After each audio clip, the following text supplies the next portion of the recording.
this would be the very first time someone would win an Oscar who didn't brush his teeth from ages 10 to 14. Is that right? Yes, that's right. I didn't know that about Casey. It would be the very first time that someone pulls his pants, wins an Oscar, who pulls his pants all the way down at the urinal. Is that really? Yes. So people always say, are your kids into it? Yeah. The truth is, no, they're not. My kids, if I was doing the sequel to Frozen, I would be a hero. But they love Frozen? My two older daughters could give a about that. In what other ways, Ben? Well, the first person to win who's scared of butterflies. Casey is scared of butterflies. Not only that, he would be the first person to win who used to touch himself watching the Vicky the Robot from Small Wonder. Oh, my goodness. And so they love Frozen, and, you know, the indignity is so great that they've now passed that affection on to my 2.5-year-old son. Yeah. And he's like, Papa, can I watch Frozen? And I'm like, no, dude, it's not again. So, not last but not least. Okay. I'm gonna get one more in. Yeah, get one more in. This would be the very first person to win an Academy Award who once asked his brother if Back to the Future was a true story. He goes crazy for it. And then he like wants me to sing along. And you can't tell your son, because you're supposed to be his hero, that you can't sing. So I'm just like, let it go, let it go. And now he started being like, no, Papa, do it like the man. I was like, first of all, I'm your father, okay? Jimmy Fallon's not the man, I'm the man! Hi, Mr. Affleck. My name is Kylie, and I think I already know the answer to this question, but who do you think would be a better president, Batman or Superman?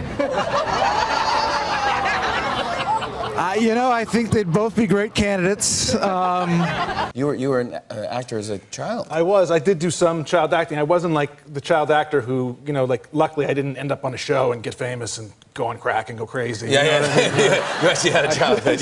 I see. Yeah. Who got into acting first, you or Matt? I don't want to embarrass Matt, and I know you don't. No, of course not. I got into acting before he did. I was on a kids show called Voyage of the Mimi for television. I had an agent, and I remember I got to be friends with Matt, and he was like, "You have an agent? I want an agent." So it was a PBS series called Voyage of the Mimi. It was for kids, you know, educational kind of. The Voyage of the You're laughing, Mimi. but it's not a joke. No, it's full. It's very, very available on YouTube. Yeah, you can find it. Yeah, you can it's out find there. it. They Yeah, have it, The Voyage of the Mimi. Yes, it was to combining science and math topics with an interesting adventure that a young man took with some scientists. Your buddy Matt Damon is Jason Bourne. You're the accountant. I think you can give him a run for his money. Who would win, the accountant or Jason Bourne? I don't even think that's, I mean, I think that's sort of obvious. I'm a little embarrassed that you're even asking me that. Obviously, the accountant's much more professional. But look at this. This is here. You were in Mexico City? Yeah, we had 10,000 people there. It was kind of Look at this. amazing. Yeah, How fun it was is that? intense. Yeah, it was not quite the Gone Girl premiere. I'm putting in my bid.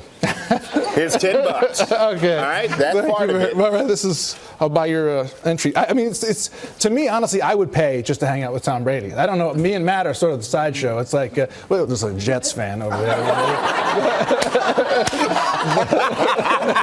You're a big Red Sox Boston fan. guy. Yeah, and you know what I think? Derek Jeter was one of the greats. Yeah, we tip our hat. He was a fabulous guy. There will probably not come another athlete or gentleman like him. Certainly not from New York City. And it's a joke. It's a comedy show. Keep the car running. You know, rediscovers himself. He wants to avenge his parents' death. He fights the supervillain. I thought, that's not me. I'm not that Batman, you know. Right. And Zach was like, no. This guy, he's older and he's really up and he's broken down and he's on the edge of moral bankruptcy. God, clearly your man. Well, he's I mean, that last game at Yankee Stadium, come on. He's a winner. He was clutch. He was the kind of guy. Red Sox fans know baseball, and even when he was killing us deep down, like, it'd be nice to have someone like this on the squad. Nice to have a winner. A winner. We got a bunch of scrubs. What are your hopes? What are your dreams? What are your fears? And if you don't want to get really weirded out about having like existential questions posed to you by Ben Affleck, then maybe we could talk about some other fun stuff like stories from the set of The Bourne Identity or any of the other hit movies that I've been in. Or we could talk about stories from the movie Argo, which won Best Picture. I mean, that's just what happened. I'm not. Ben Affleck is my guest tonight. Plus, we have Kate Walsh, Music from Tony Bennett. It's a great show. You gotta watch. We're on next. We didn't even talk about Detroit. Oh, no, Ben, get back on. Come on, no, we'll talk about it. Sorry, man. We'll do it. We'll do it, I swear. Just go to omaze.com/Matt and Ben. Matt and Ben. Or you could just press my button, which I've conveniently arranged to pop up when you open the page. I have a button too. Mine's better. It's shinier. Mine's bigger.